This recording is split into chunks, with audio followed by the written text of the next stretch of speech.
give a word of encouragement to those who are in the social work space, whether you are in clinical social work, macro social work, even if you are in a social work like position, but you can't technically call yourself a social worker, but you're serving people out in the community or wherever you are. It's difficult for us, y'all. It's really difficult for us, regardless of whatever type of or specific serving position that you have. I just want to say stay encouraged and remember to set boundaries in the space you're working in, and boundaries for yourself, because a lot of what we do is stressful. We can tend to want to bring a lot of that stress home. It is so vital that you don't, because the work itself is already difficult, and whenever you are allowing that work to spill into your personal life, it can really take a toll. So especially if you're just getting into the space, like, please take a moment to create margin around your personal life when you are getting off work. I had to learn that too, even though I've been in the game for over a decade. You know, being in a new position, learning a new situation, learning a new environment, learning new personalities, it can be difficult to create that margin around my personal life, or create that margin between my personal life and my work life. And as a social worker, it is vital that we do that, because we're constantly pouring out.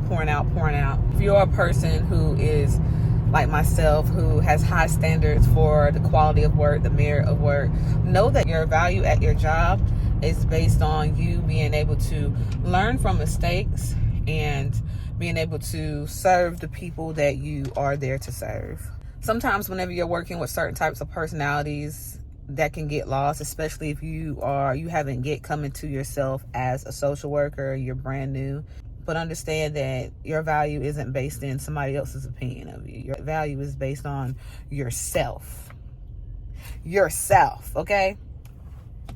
It's very easy to get caught up in a lot of stuff when you're working in the midst of other people.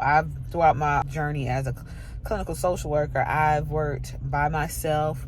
I've worked with people in different settings. And, you know, sometimes it can feel like you're siloed or separate amongst people when you're doing your specific work. But understand that the fulfillment comes from being able to see the manifestation of the work you're doing with your patients. Maybe not all the patients, because sometimes you could do all the work you want to do and you might not see the outcomes be the way you want. But just know the effort doesn't go unnoticed, especially to God. If you're a believer, like, your effort and what you're doing does not go unnoticed. So keep that in mind. And that's just something I had to tell myself, because I have put so much effort into the last 2 months of my journey at this new job. And I've had patients verbalize gratitude.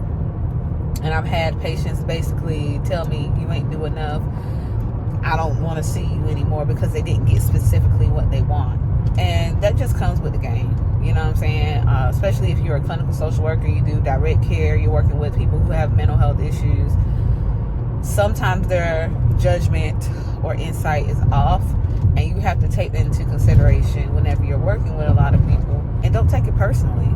I know it's hard, but it's important that you know that going into whatever space you're working in. I pray you have a good work day, because y'all, like, I have to sit up here and sit in my car before the Lord before I go into my workspace and just pray, because it can be very difficult. But know that God has you. Whether you believe or not, God is keeping you. And you're going to be all right.